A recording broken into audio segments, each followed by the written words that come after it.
गृह मंत्री अमित शाह संसद के अंदर कई बार बयान दे चुके हैं कि पीओके भारत का है और इसके लिए जान भी कुर्बान है। अब रक्षा मंत्री राजनाथ सिंह ने पीओके पर बड़ी बात कह दी। पीओके को लेकर आगे क्या हो सकता है, देखिए हमारी स्पेशल रिपोर्ट।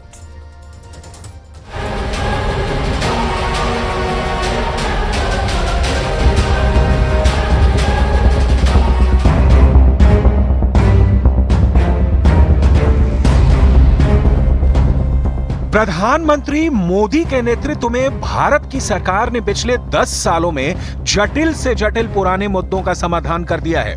क्या पीओके का मुद्दा सरकार की टॉप प्रायोरिटी में शामिल होने जा रहा है? यह सवाल इसलिए उठ रहा है क्योंकि भारत के रक्षा मंत्री राजनाथ सिंह ने पाकिस्तान अधिकृत कश्मीर पर एक बहुत बड़ा बयान दिया है।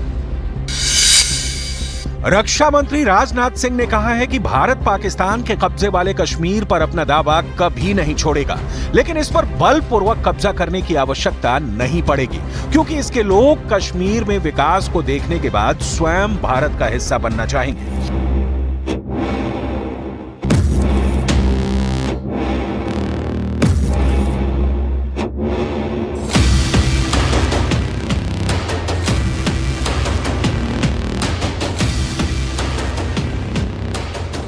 बड़ा सवाल यह है कि आखिर कैसे भारत पीओके को वापस ले सकता है।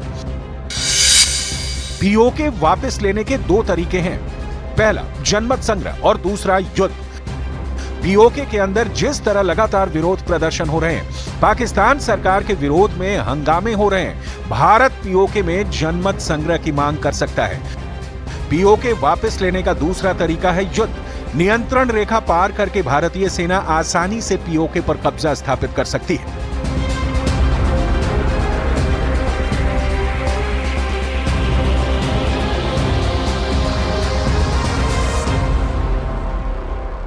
पाकिस्तान ने भारत पर कई युद्ध थोपे और हर बार जब वो हारने लगा तो तुरंत संयुक्त राष्ट्र के पास गया और हस्तक्षेप की मांग की।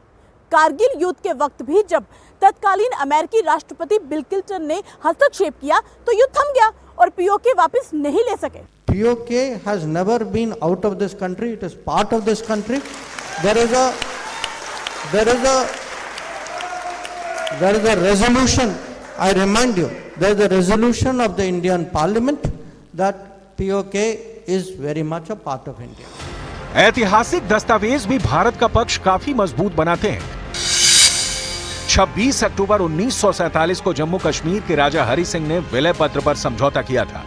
नियमों के मुताबिक पूरी रियासत भारत का वैधानिक हिस्सा उसी वक्त हो गई थी, क्योंकि आज का पाकिस्तान अधिकृत कश्मीर भी हरि सिंह के साम्राज्य का ही हिस्सा था।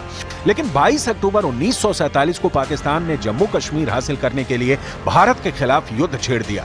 5 जनवरी 1949 को भारत युद्ध विराम पर सहमत हो गया, जिसके बाद आगे बढ़ रही भारतीय सेना के कदम रुक गए और पीओके भारत के हाथ आने से रह गया। हालांकि इंडी अलायंस के सिरमौर नेता फारूक अब्दुल्ला राजनाथ के बयान के बाद भारतीय सेना का मनोबल बढ़ाने के बजाय लोगों को पाकिस्तानी एटम बम का डर दिखाने लगे। डिफेंस मिनिस्टर कह रहे हैं तो करें, हम कौन से रोकने वाले हैं? हमें तो पहुंचेंगे नहीं। ये भी याद रखे वो भी चूड़ियां पहने हुए नहीं है, याद रखिएगा। उनके पास भी एटम बम है, ये याद रखिएगा। और अफसोस यह है कि वो एटम बम हमारे ऊपर ही गिरेगा। इंडी गठबंधन के एक अत्यंत वरिष्ठ और सिरमौर नेता फारूक अब्दुल्ला साहब ने यह बोला है कि पाकिस्तान के पास एटम बम है। वहां के किसी सीरियस नेता ने नहीं बोला, वहां के सिर्फ पाकिस्तान के सिरफिरे नेताओं ने बोला। इंडी गठबंधन के सिरमौर नेता वो बोल रहे हैं। 2024 के चुनाव में राष्ट्रीय सुरक्षा एक बड़ा मुद्दा है और पीओके का उपयोग पाकिस्तान के द्वारा आतंकियों के गढ़ की तरह करना एक बड़ा सवाल बना हुआ है।